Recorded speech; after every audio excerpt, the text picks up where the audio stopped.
Hello મિત્રો, નમસ્કાર. લોકસભા 2024ની ચૂંટણી છે જાહેર થઈ ગઈ છે. દરેક પાર્ટીઓએ ઉમેદવાર પણ જાહેર કરી દીધા છે. બસ ભારતીય જનતા પાર્ટીના 4 ઉમેદવાર બાકી છે અને કોંગ્રેસના ઘણા ઉમેદવાર હજુ બાકી છે અને આમ આદમી પાર્ટીએ બંને ઉમેદવાર જાહેર કરી દીધા છે. તો આ વિડીયોમાં આપણે ભારતીય જનતા પાર્ટીના 4 સીટના જે ઉમેદવાર બાકી છે, સુરેન્દ્રનગર હોય, અમરેલી હોય, જુનાગઢ હોય કે મહેસાણા હોય, એ ચારેય સીટના જે નક્કી ઉમેદવાર માનવામાં આવે છે તેની ચર્ચા આપણે કરીશું. એમાં એક સીટ જે જુનાગઢ, ત્યાં છે ખૂબ જ કોકડું ગૂંચવાયેલું હતું, ત્યાં પણ નામ કન્ફર્મ થઈ ગયા છે ભારતીય જનતા પાર્ટીમાંથી અને કોંગ્રેસમાંથી પણ. તો આ લેટેસ્ટ સમાચાર તમને આ વિડીયોમાં છે મારે આપવા છે કે આ ચારેય સીટ પર છે કોણ ફાઇનલ ઉમેદવાર છે એ હશે. જેમ આપણે અમરેલી લોકસભા સીટની વાત કરીએ તો દિલીપ સંઘાણી તેના પરિવારને આપવા માટે છે હજી લોબિંગ ચલાવી રહ્યા છે. જેમાં જનકભાઈ બગદાણાનું પણ નામ હાલ ચર્ચામાં ચાલી રહ્યું છે. મૂળ અમરેલીના પરંતુ એનું કાર્યક્ષેત્ર છે, કર્મભૂમિ છે એ સુરત છે. અહીંયાથી ઉમેદવારના કારણે કદાચ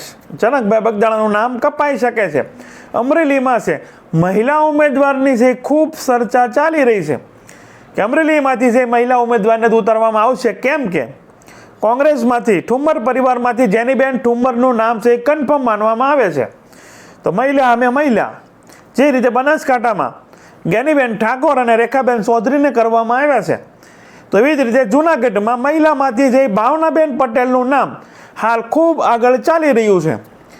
જોવાનું રહેશે કે સંઘાણી પરિવાર છે કે જનકભાઈ બગદાણા છે. એમ તો હિરણભાઈ હિરપરાનું નામ પણ ખૂબ જ ચલાવી રહ્યા છે સોશિયલ મીડિયામાં.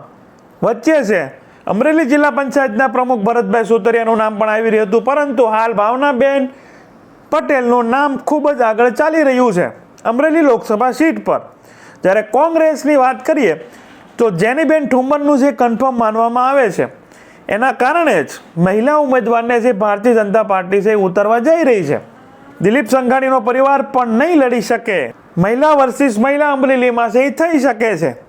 બાદમાં આપણે મહેસાણા લોકસભા સીટની વાત કરીએ તો હાલના જે કંઈ સાંસદ છે તેને ચૂંટણી નહીં લડવાનું છે એ જાહેરાત કરી દીધી. બાદમાં હાલ 2 નામ ત્યાં ચાલી રહ્યા છે, જેમાંનું એક નામ છે પ્રકાશ પટેલ, અને જો એ પરિવારને જે ટિકિટ આપતા નથી તો બીજું નામ છે MS પટેલ. મહેસાણામાંથી લગભગ છે પુરુષ ઉમેદવારને ટિકિટ આપવામાં આવશે.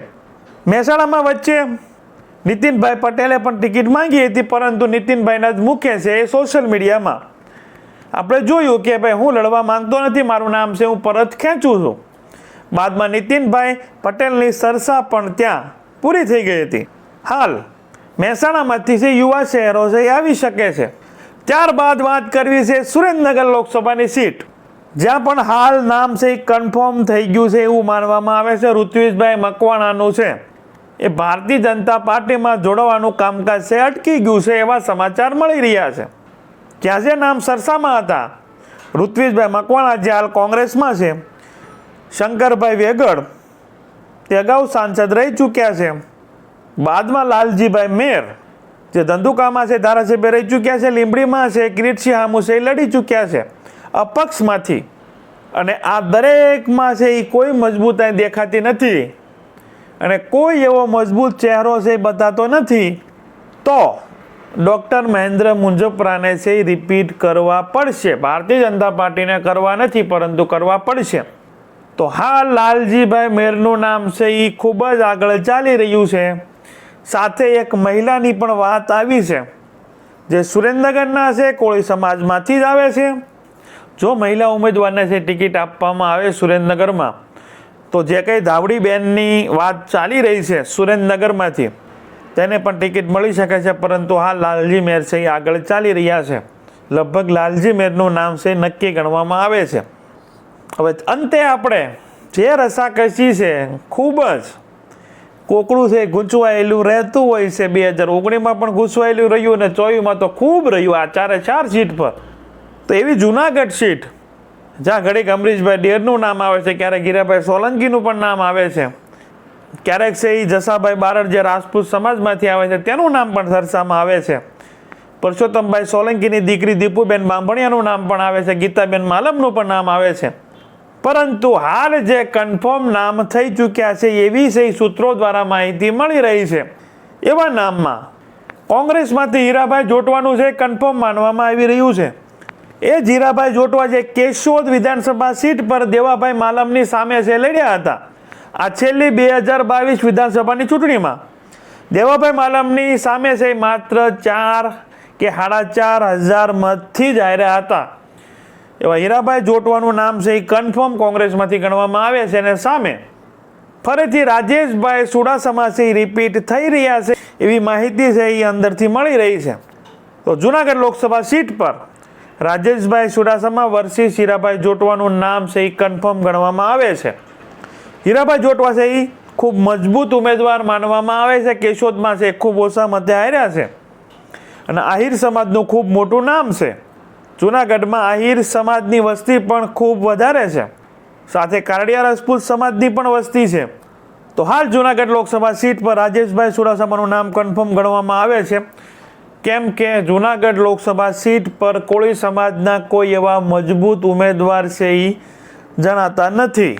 અન્યથા જો મહિલાને આપવામાં આવે તો દીપુબેન બાંભણિયા અને ગીતાબેન માલમ બેમાંથી એક આવશે. બાકી હાલ રાજેશભાઈ ચુડાસમાનું કન્ફર્મ થયું છે એવા સમાચાર છે અમને મળી રહ્યા છે.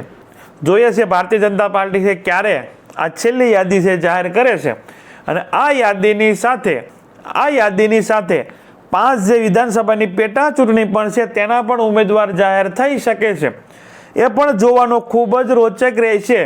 માણાવદર વિધાનસભા સીટ પર શું થાય છે? અરવિંદભાઈ લાડાણીને ભારતીય જનતા પાર્ટી ટિકિટ આપે છે તો જવાહરભાઈ ચાવડાનું શું થાય છે? હજુ ગુજરાતમાં ભારતીય જનતા પાર્ટીમાં ભડકો થઈ છે કે કેમ? સૂત્રો દ્વારા જે માહિતી મળી રહી છે કે જવાહરભાઈ ચાવડા છે અરવિંદભાઈ લાડાણીના ભાજપમાં આવવાથી નારાજ ચાલી રહ્યા છે. તો જવાહરભાઈ ચાવડા છે અરવિંદભાઈ લાડાણીનું નામ જાહેર થાય માણાવદર વિધાનસભા સીટ પર, પછી એ શું કરે છે એ બી જોવાનું રહેશે. સાથે પોરબંદરમાં પણ છે વિસાવદરનું છે એ બની રહ્યું છે, એ કંઈક કોર્ટ મેટર ચાલી રહી છે. તો આજે 5 વિધાનસભાની બેઠક છે તેના પણ ઉમેદવાર ભારતીય જનતા પાર્ટી આ 4 નામની સાથે છે એ જાહેર કરી શકે છે.